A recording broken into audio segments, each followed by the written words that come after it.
I'd like to call to order the agenda for Thursday, June 2nd, of the Peabody Planning Board, held at 7 p.m. at Peabody City Hall, Wigan Auditorium, 24 Lowell Street, Peabody, Massachusetts.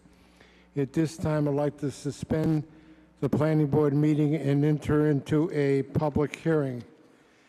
Notice is hereby given that Peabody Planning Board will conduct a public hearing on Thursday evening, June 5th, 2025 at 7 p.m. City Hall, 24 Lowell Street, Peabody, Mass. So it's not just me. Sorry, hold on a second. There's no sound going. What? There's no sound coming out. Let me just go check. No sound coming out? Provisions of Massachusetts General Law 48, Section 5, to consider amending the zoning ordinance of the City of Peabody as follows. They can't hear me? Stand by, we'll do it again. I'll do it again.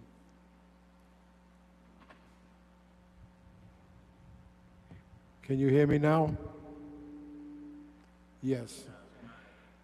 I'll repeat. Notice of a public hearing. Notice is hereby given that the Peabody Planning Board will conduct a public hearing on Thursday evening, June 5th, 2025 at 7 p.m. Peabody City Hall, 24 Lowell Street, Peabody, Mass. And remotely via Zoom in accordance with the provisions of Massachusetts General Law, Chapter 40, Section 5, to consider amending the zoning ordinance of the City of Peabody as follows. Section 8, Floodplain Overlay District and Wetland Conservative District. In order to comply with the updated FEMA floodplain changes. The complete text of these proposed amendments to the zoning ordinance are on file with the City of Peabody, 24 Lowell Street, Peabody, Mass., where it is available for inspection during regular business hours. For remote participation using Zoom platform, please visit www.peabody-ma.gov under Calendar on the home page and connect the City Clerk's office. You're up. Good evening, Chairman and other Planning Board members. My name is Kurt Bellavance. I'm the Community Development Director for the City of Peabody. I'm here to present this evening changes that we're proposing for the floodplain ordinance. Currently, we have the floodplain ordinance on within the zoning ordinance under Section 8. That's been in place for some time now. I'm not exactly sure how long, but I'm guessing we began to we created that as we began to enter the program, the National Flood Insurance Program, but I'm not 100% sure. There's about 22,000 communities nationwide that participate in this program. We are one of those 22,000. Some of the benefits to participating in the National Flood Insurance Program is that it allows our residents to get government-backed flood insurance. It also allows the city to apply for federal grants in flood areas. And, oh, I can step back further. Which there'll be an announcement soon about a grant that we received for a floodplain area. It also, if we don't participate, it limits federal funding for disaster assistance and also prevents people from getting mortgages under FHA or through Veterans Affairs if they're in a flood area. Also, if the federal law prohibits FEMA from providing this flood insurance, if you do not participate in this program. That's a little bit of a background about the National Flood Insurance Program. You can get private insurance as well. Private insurance is more flexible but has a higher coverage, while the federally backed insurance is less expensive and is usually set for flood-prone areas. So as part of this remaining in the program, FEMA had adopted changes to the floodplain maps, and as part of that, they have created a statewide ordinance or bylaw. We've been working, we were notified back in October. Okay. We were notified back in October regarding that the flood maps were changing and a new ordinance would be issued for us to adopt. In January of 2025, we sent our first draft to the state. The Division of Conservation and Resources is the state coordinating agency. So we've been working with them in regards to our floodplain ordinance.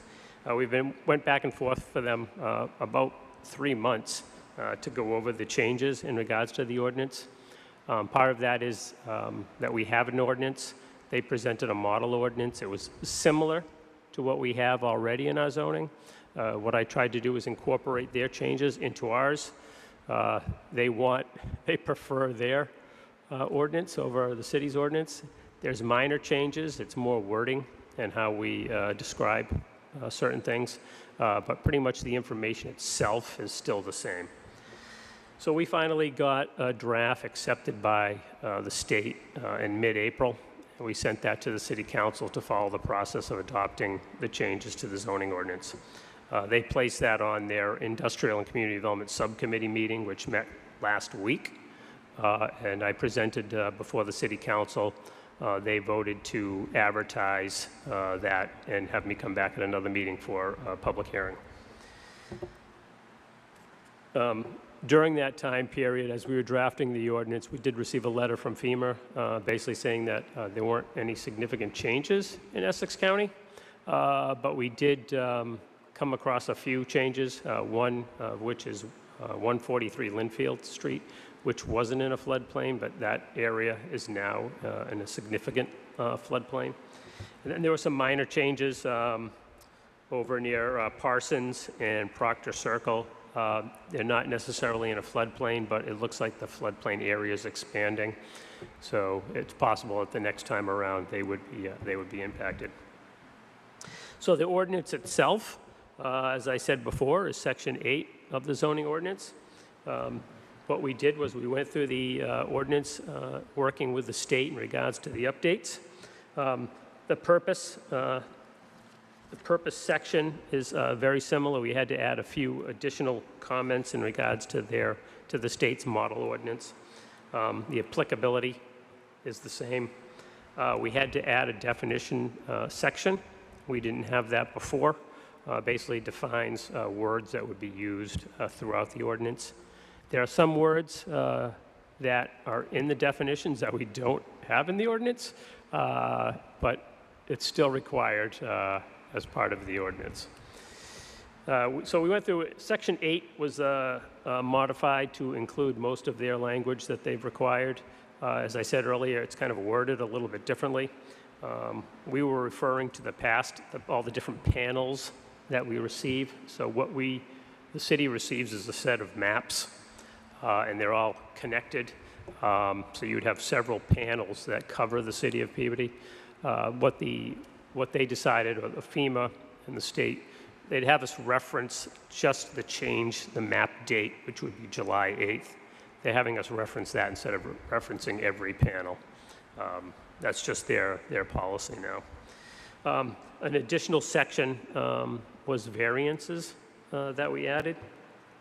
That was required as part of that, part of the model ordinance. And then lastly, the sections after the variance, which is abrogation and greater restriction section, disclaimer of liability, and severability section. Those were all added as part of the ordinance.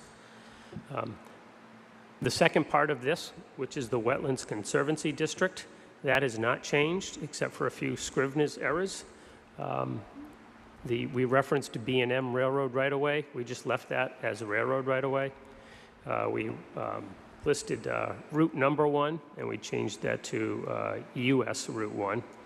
And then they listed wildlife as 2 words instead of 1 word. So I'm sure member Ginzali has wildlife in his backyard, and Roy lives a wildlife. So there's different styles. So we wanted to make sure the wording was correct. But overall, as I mentioned a few times, it's generally the same language. We're not making it any more restrictive. I think it's just more well-defined than what the previous ordinances was. So I'm happy to answer any questions in regards to this. Thank you. This time, any questions from board? Hearing none. Is there anyone here on Zoom or in person who wishes to speak in favor of this? Hearing none. Is there anyone here wishing to speak in opposition? Having none, at this time I'll accept the motion. Mr. Chairman, I would recommend the City Council adopt the zoning change before us concerning a floodplain overlay district and the Wetlands Conservancy District. So moved.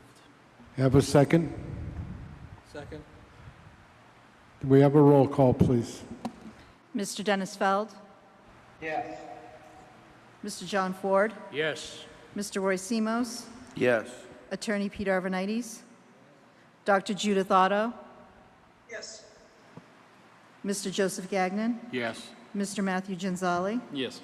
Mr. Thomas Betancourt? Yes. Motion carries. Thank you. And just This to let, time I'd like to return to the Peabody Planning Board meeting. just to let the planning board know, I believe the public hearing for the city council is set for June 26th. If the city council votes to recommend the adoption, we'll send that language to FEMA. They have to review that. If they review it and approve it, which we hope because they've already reviewed it, they'll send us a what's called a letter of final determination. So we're hoping to do that in the next month. So thank you. At this time, we'll return to the City Planning Board meeting. First item on the agenda is the approval of minutes of 5/1/2025. Mr. Chairman, I would move approval of the minutes of May 1st, 2025. Second. Second, I'll take a roll call, please. Mr. Dennis Feld? Yes. Mr. John Ford? Yes. Mr. Roy Simos? Yes. Attorney Peter Arvanites? Dr. Judith Otto? Yes. Mr. Joseph Gagnon? Yes. Mr. Matthew Genzali? Yes. Mr. Thomas Betancourt? Yes. Next one is the approval of the minutes of the 5/15 meeting of 2025. Mr. Chairman, I move that the board approve the minutes of the meeting of May 15th, 2025. Oh, as amended. I understand there was a slight amendment made due to some typographical errors which appeared in the initial meeting minutes. A second? Second. Call, please. Mr. Dennis Feld? Yes. Mr. John Ford? Yes. Mr. Roy Simos? Yes. Attorney Peter Arvanites? Dr. Judith Otto? Yes. Mr. Joseph Gagnon? Yes. Mr. Matthew Genzali? Present. Mr. Thomas Betancourt? Yes, motion carries. Thank you. Next item on the agenda is 0 Hardy Street, map 85, lot 001. This was continued from the 5/15 meeting to 6/5/2025. Healthy. Mr. Chairman, I would move to receive a late communication from William Pollich, Director of DPS, dated May 30th, 2025, where he lays out 5 points that he would like modified or attention to. A second on that, please. Second. All those in favor? Unanimous. Thank you. Mr. Kelton. Thank you, Mr. Chairman. I represent Hardy and Monroe LLC, which is managed by Michael Becker. We are also in receipt of the memorandum that you just received. That memorandum resulted in a meeting earlier this week in which the Director of Public Services and our engineers, myself, had a discussion about the need for curbing and sidewalks There was a discussion of the installation of a 4-foot wide sidewalk. The regulations contained in the rules and regulations of subdivision control and the planning board call for 5-foot sidewalks. As the city engineering department generously suggested that they could perhaps accept a 4-foot sidewalk plus granite curb. The sidewalk would be on Monroe and on Hardy Street. However, the sidewalk would be on our land. That then leaves us with much less space in order to navigate in our parking. They also asked that we create curbing so that there would be very evident curb cuts, a 20-foot opening at the Central Street or westerly end of our property on Hardy Street, another 20-foot opening at the intersection of Hardy and Monroe, and that actually we had agreed that that would be necessary, and that we left the meeting to discuss with my client. My client pushed back with respect to having the sidewalk at all on his land, most notably because of future maintenance issues, but more importantly, liability issues. I got a call later in the afternoon in which the department, in the person of Will Pollitt, said that they would not only consider, but in the grant of easement, they would agree to accept liability in the future for use of the sidewalk, and that they would maintain the sidewalk going forward. That still presents difficulty in access, egress, and traversing our property. And we have not yet determined whether we're going to show these things on our plan or come to the board with a discussion, further discussion. In any event, I'm asking that the matter be placed on your agenda for July 17, and that that's a writing.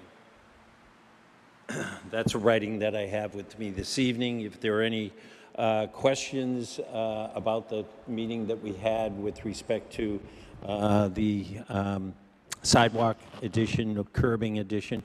The sidewalk was to be concrete and the curbing was to be granite. Thank you, Mr. Kelty. Any questions from the board? Yeah, I do have a question to the chair. You mentioned, I think I heard you say something about the city's agreement to accept liability or indemnify the developer in the event of some occurrence in the sidewalk area? The director, William Pollitt, did tell me that on that issue that he had conferred with the city solicitor, and the city solicitor did suggest that they could accept that liability and that we do it in the form of recitation in the easement that we would grant to have the sidewalk on our property. Just for me, I'd be more comfortable assessing the whole thing if I saw a language of the agreement between the city and the developer relative to that issue. Okay. I'm happy if we get there to share that. Any other questions from the board? Through the chair. Thank you. Sorry, go ahead. Yeah, I just read this thing because obviously it just came to us today. I'm very familiar with the property. It seems, I don't want to say it's crazy, but it seems counterintuitive to have I believe it's 5 or 6 units facing Hardy and 1 facing Monroe, and only allow for a 20-foot curb cut. I'm sorry, there were 2 20-foot curb No, I cuts understand on there's Hardy two, one on and one Monroe, up on Monroe. because the last unit got turned to face Monroe. that's sideways now. There's 4 or 5 that face Hardy, and there's one or two that face Monroe. I understand that. But Okay. it seems illogical to me that you would only allow for one curb cut for 5 potential contractors to navigate through a 20-foot curb cut and then make a hard left and a hard right to get to their door. I don't know why Will wouldn't just allow for that entire curb cut and make a steep apron on the concrete. Can I finish, Drew? Thank you. Thank you. It doesn't make any sense, Jack, to me to do that, because nobody can, if he's going to rent or sell these, who's going to want to have garage doors that, I mean, people will be going over the curbstones. It's crazy. And the sidewalks, I know it's a city ordinance, but sidewalk to where? To a building that belongs to the car wash that comes out to a 0 setback so that you can walk right into that wall, then what? So that's my comments. That's it. Thank you. Mr. Chairman, if I can just respond quickly. The curb cut did not just come from Mr. Paul. It came from Community Development Department, DPS, and the Police Department. Captain Richards, who reviews all these projects for traffic and vehicle and pedestrian safety, also was in agreement that a completely curbless, wide open parking lot abutting the roadway was a no-go, and they did not like that. And that was actually one of the first comments that was made in the first meeting that we had with the applicants, that the city would not be agreeable to no curb cuts and just one wide open curb cut. So we asked them to go and amend the project, which they came back with the smaller plan. Since then, though, they also did not show a sidewalk. The sidewalk, as you mentioned, is by ordinance, but to your point about to nowhere, the idea of this is that if they don't build a sidewalk, no one else is going to build a sidewalk, and then the street continues with there being no sidewalk on it. The 1012 Monroe, which is being built right next door, they're building a sidewalk. There'll now be a sidewalk in front of this property, and then if other properties redevelop, they will have to provide sidewalks as well. Through the chair. Yes, go- True. I mean, I could be mistaken, but I mean, just looking at images, there isn't a single sidewalk on Hardy Street. Is that correct? Now? Okay. And to Roy's point, that sidewalk would dead end directly into the side of the building. I think that looking at Jack's site plan, I mean, there's a pinch point at those 2 garage bays that come close to the street at the Monroe end. There's only 16'6". I mean, it's got to be between the curb and a 5-foot handicap sidewalk. If he's only going to have 10 feet to pass by on the interior side of his sidewalk between the corner of the building, it just seems like, it seems very cumbersome, and you know, it seems like quite the hardship to include this sidewalk on a plan on a street that has no other sidewalks. So this is not just a variance. You can't just get a variance not to do a sidewalk. It's a city ordinance, so they're provided a sidewalk. There's not much relief in means of not complying with this, so we're trying to work with them to figure out the best way possible for this to happen. I think then I potentially agree with what Roy's. I mean, perhaps the full-length curb cut with maybe some markings, a crosswalk painted on the asphalt across the edge of the drive or something might be the best possible sidewalk that this area could have.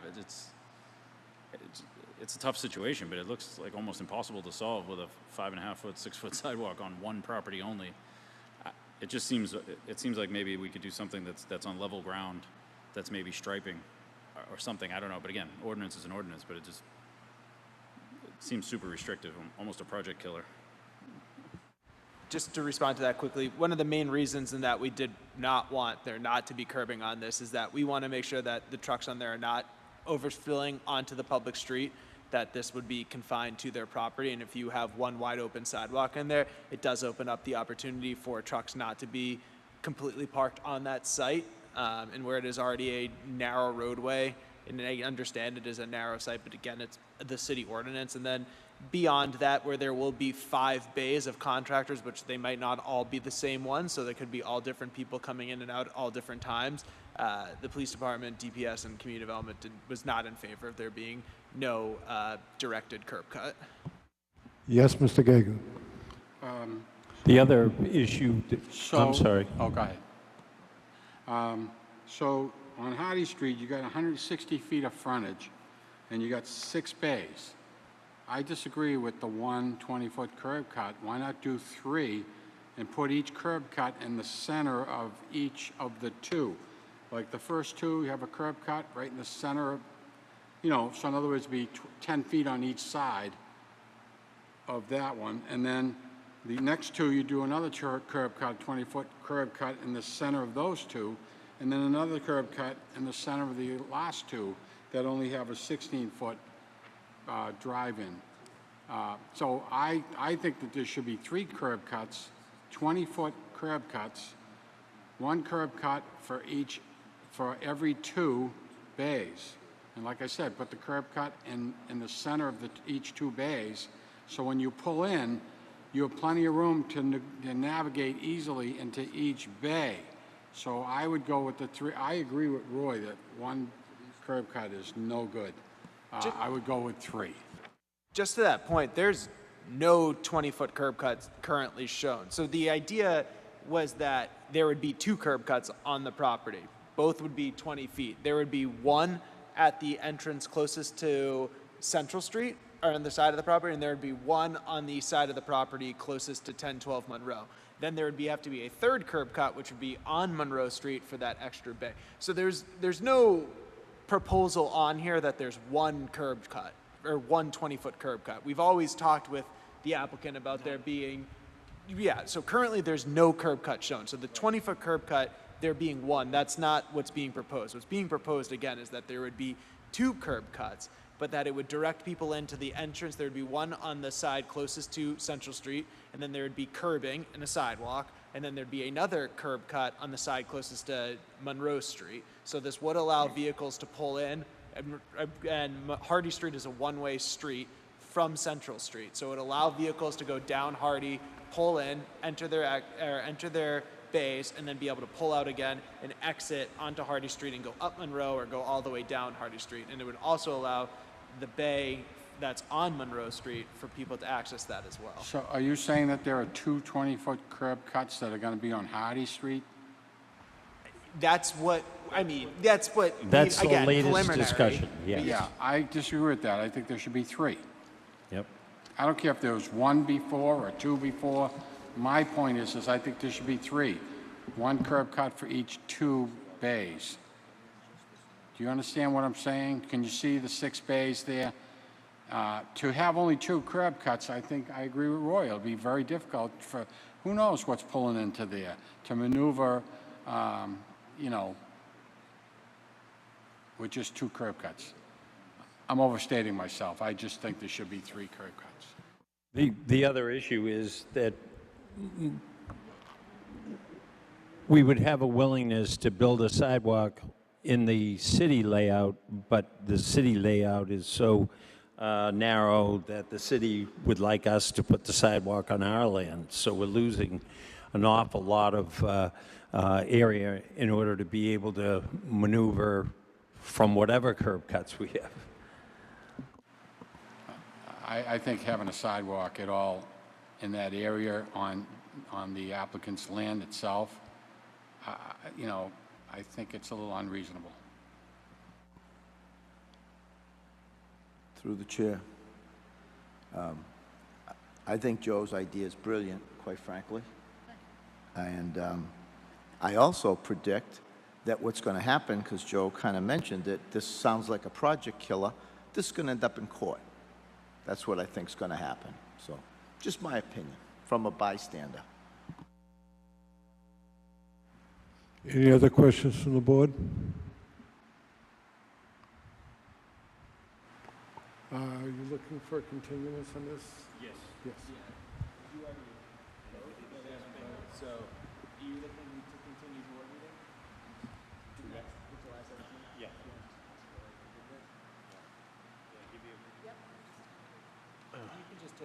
Yeah, in the matter of 0 Hardy Street, I would move to grant Attorney Kelty's verbal request for an extension of time until July 17th, 2025. So moved. Have a second? We have a roll call on that, please. Mr. Dennis Feld? Yes. Mr. John Ford? Yes. Mr. Roy Simos? Yes. Attorney Peter Arvanites? Yes. Dr. Judith Otto? Yes. Mr. Joseph Gagnon? Yes. Mr. Matthew Genzali? Yes. Mr. Thomas Bettencourt? Yes, motion carries. Thank you. Next item on the agenda is 60 Pulaski Street, map 53, lot 85. Also continue from the 5/15/2025 meeting. That project too has been the subject of a meeting between Public Services, our traffic, the peer reviewer for traffic. There had been real concern on the part of our reviewers and city engineers about the ability to access this parcel of land with the curb cuts we provided after the discussion of our, that's north-south. So our southerly, the one going back to Wilson Square, that was going to be a shared 58 Pulaski. We have now, as a result of our meetings, we've submitted, as just today, revised plans that show that we have tackled and solved the turning radius issues in both directions. So I now can make a hairpin turn actually coming in the northerly entrance and then cutting back to the south and then getting into the back of the property. But that has not, those plans which were electronically filed today have not been reviewed. I think that they will meet with general approval, and we will be back on July 17th with a comment sheet or an approval from the peer reviewer and from Public Services Department. So I would respectfully request that this matter be continued to the July 17th meeting in order to enable further review of the plans that were just filed today.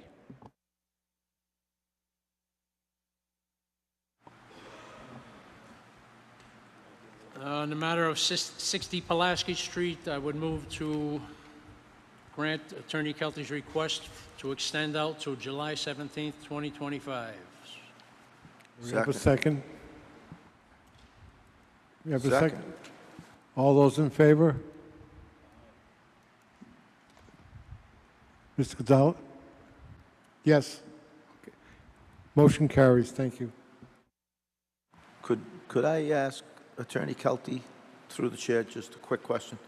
So, in expectation of receiving said changed plans, did you imply that you're now just doing one curb cut on the, is in essence, Danvers end of Pulaski to the property? No, we still have two, but the Danvers end is going to be the principal access. The one at the other end really can only be utilized passenger cars, smaller vehicles. But the northerly end, the Danvers end, will be all of our large truck access. Okay, because usually, I heard you say hairpin, usually 53-foot box trailers with tractor cabs in front don't really do well with hairpin turns. You're correct, and but we have filed the, we moved some of the landscaping and some of the parking spaces in front of the unit that is the part of the building that is to the north that got pushed back.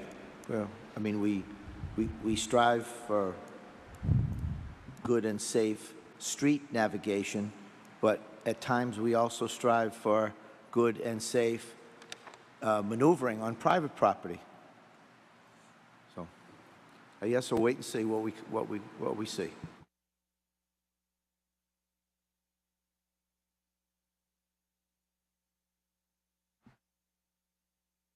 Next item on the agenda is 15 Silver Street, map 30, lot 49. This is an application by Raising Cane Restaurant LLC seeking a site plan to redevelop a existing office, bank, and parking lot to a proposed Raising Cane restaurant at 200 Endicott Street in the downtown of Danvers, Mass., and 15 Sylvan Street in the city of Peabody, Mass. Go ahead, Jack. Thank you, John Kelty, 40 Lowell Street, Peabody, Mass., attorney representing the applicants. They are a company called Raising Cane. There is no portion of the building that is located in Peabody. The building is entirely located in Danvers. Matt Ashley, who just gave you some renderings of how the building lays out on the property, is here this evening, and without taking any more of your time, I would introduce Matt to discuss Raising Cane at 15 Sylvan Street.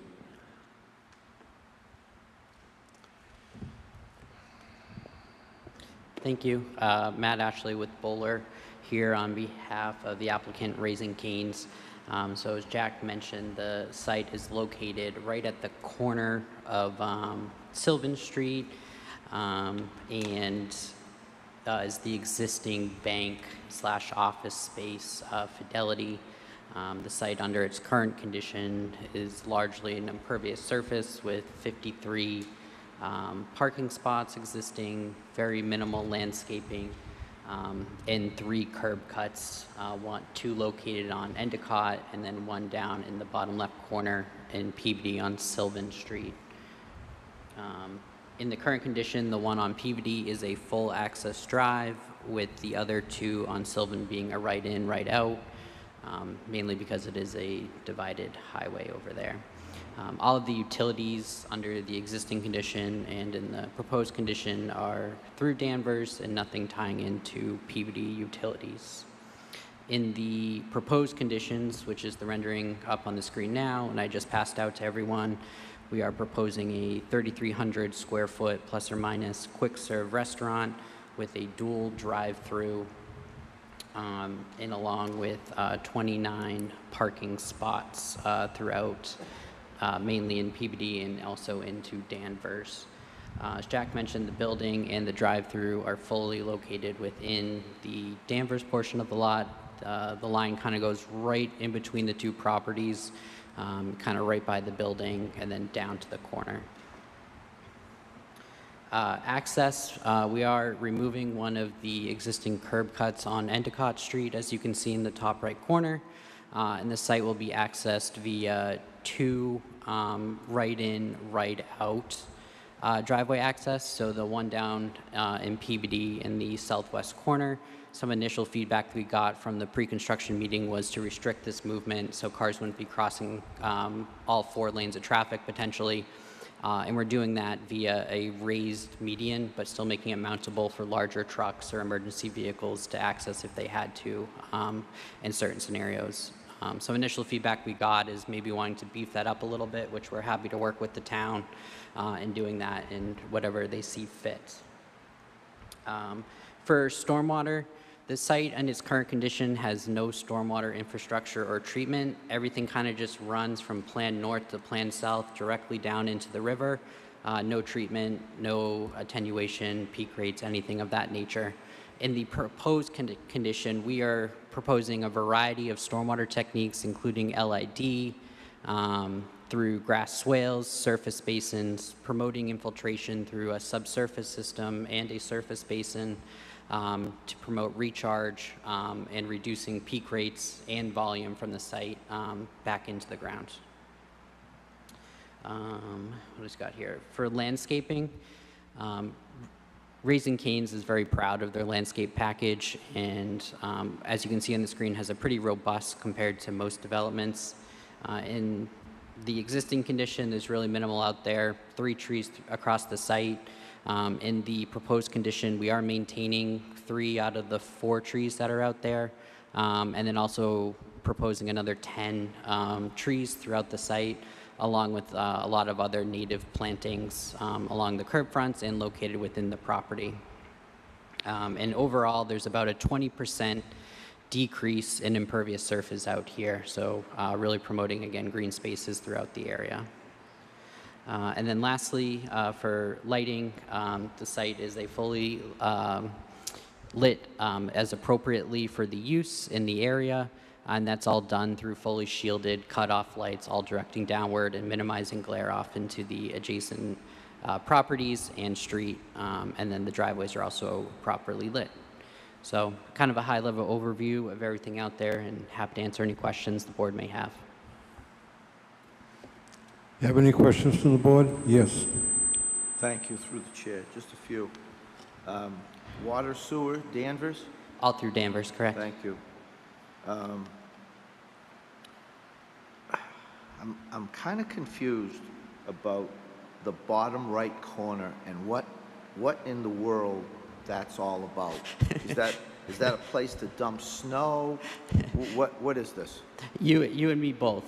So that area right now is just kind of a vacant area. Not really a lot going on down there.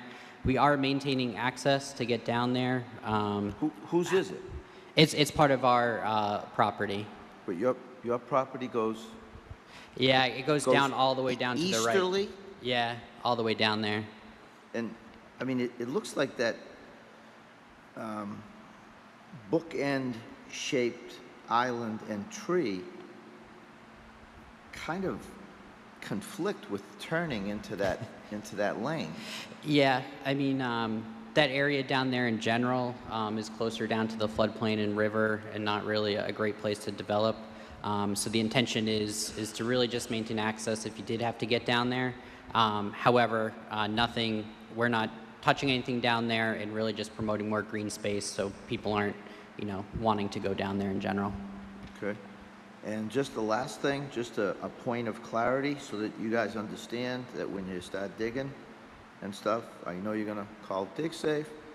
There's a high voltage electric line that belongs to Peabody Municipal Light that's in that sidewalk, as well as a manhole that's in that sidewalk, and a street crossing into the Sylvan Street Group parking lot.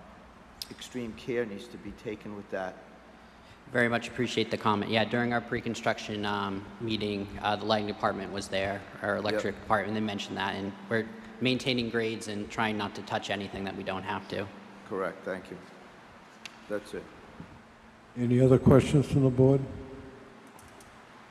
Please, you mentioned the reduction of impervious surface. How did you attain this? Where's the reduction? Where's the reduction? Is that the Yes. question? Please. Yep. Andrew, could you go to the existing slide? Should be the first one we sent you. It's the landscape, but I don't know if they have that. They do, yeah. I'm just going to show them the existing conditions there first. If the board has their packet in front of them, it's on 201 too, what Drew's going to pull up right now. No worries. It's like the fourth page in.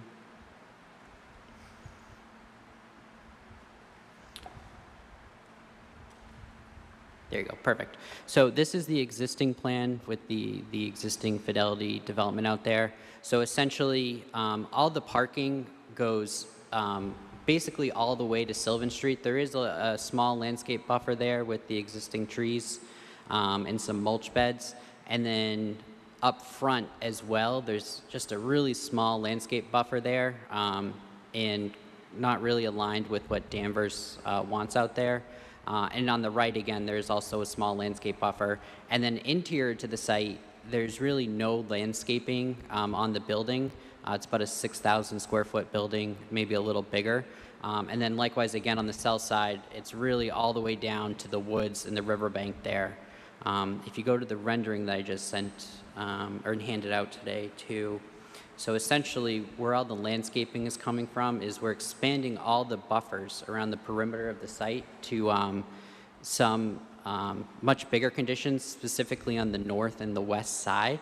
The right side did grow a little bit, but maybe not as much. You're good. And then lastly, and then on the bottom as well, we're taking it away from the bank that's out there. That was some of the initial feedback that we got from the conservation agent and her team.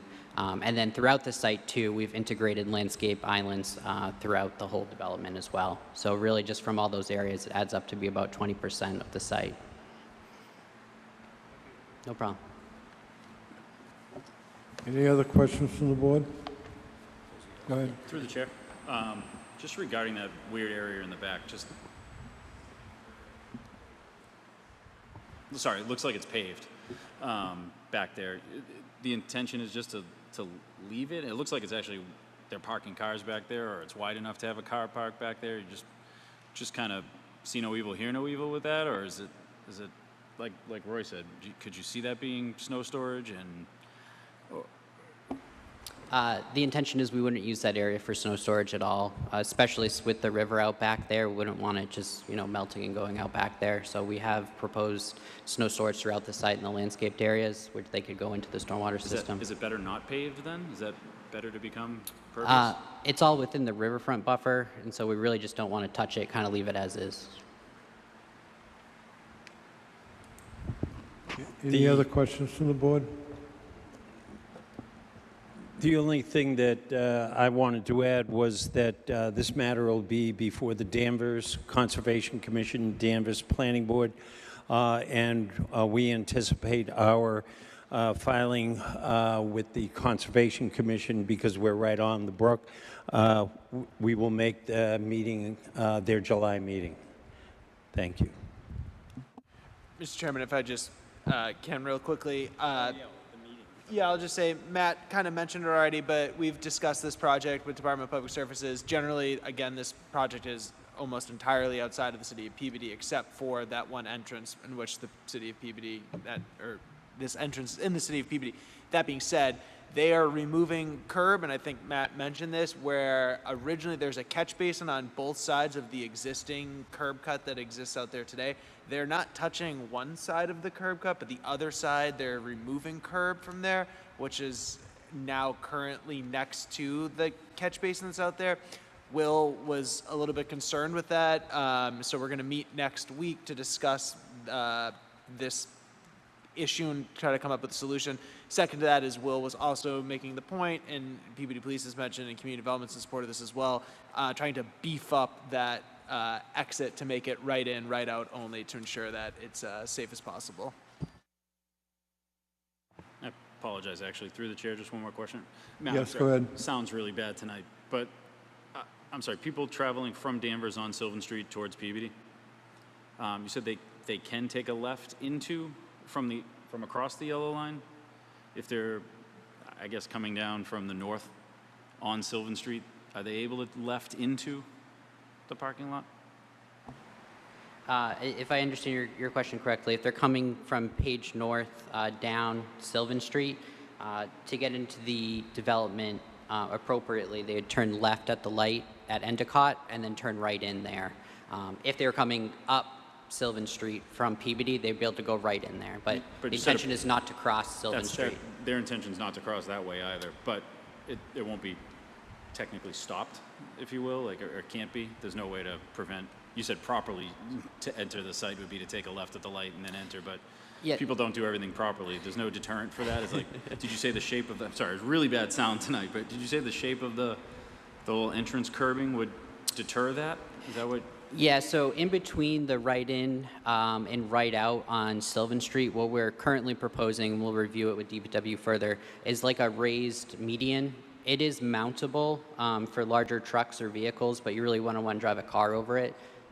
Shaped piece is a deterrent for someone that's not really a cool left-hand turn to take into the... Correct, okay. yeah. All right, thank you. Any other questions from the board? Hearing none.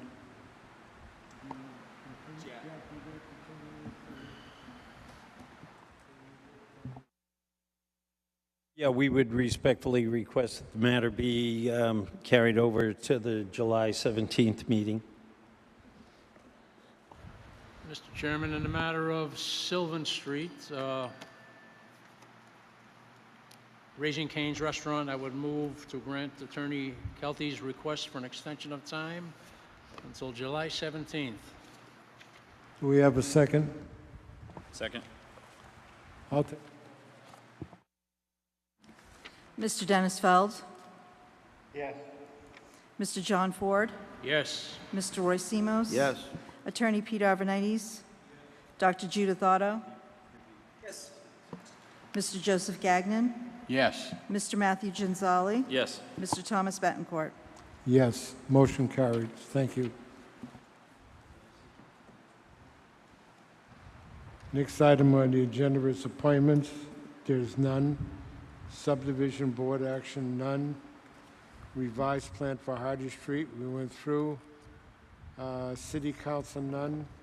Other matters properly before the board. You have anything? Just, Mr. Chairman, really quickly, if you remember at the last meeting, our consultant that was working on the master plan discussed the master plan. They then mentioned that they were going to come in front of the planning board at this meeting to request the planning board to accept it. We then had a public discussion, kind of drop-in deal this week, where we invited the public to come in and review the plan. We heard some good comments, so they're working on just putting those final comments into the plan now, and I would foresee the consultant to be at our July 17th meeting. I will also say it looks like Judy has her hand raised too. Yes, Judy. Thanks. I just wanted to mention that both the plans that we looked at today, so the Hardy Street plan and the one we just looked at, the reductions are not coming through at any particular scale. So to be precise about this, the scale of those plans is actually 7/8 of an inch equals 20 feet. And so we cannot use engineering scales to try to get an idea of what's going on in these plans. And I wonder if there's a way to get a more precise reduction that is actually to a known and commonly used scale.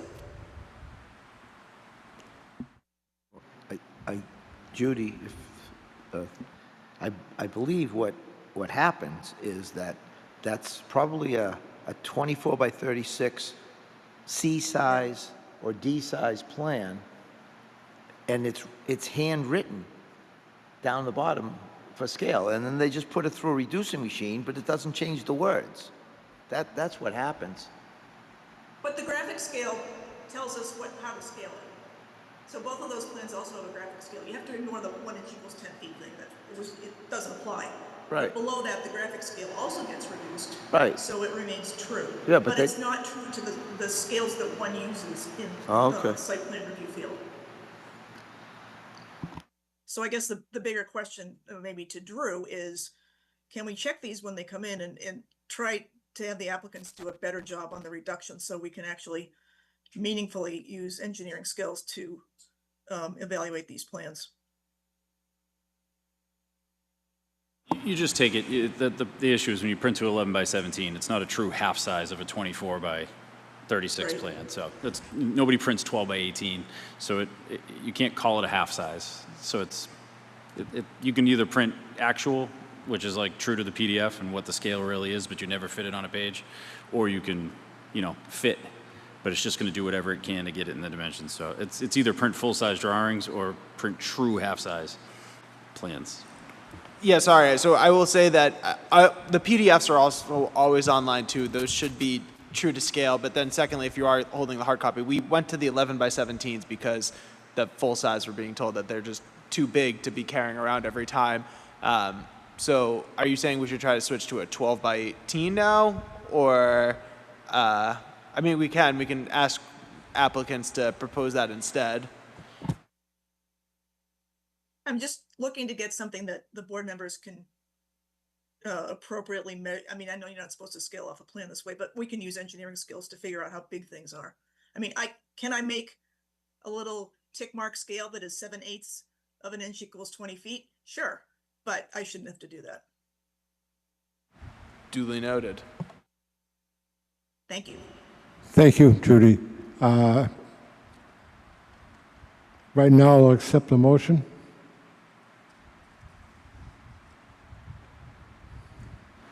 Motion to adjourn. We have a second. Second. All those in favor? Unanimous. Thank you.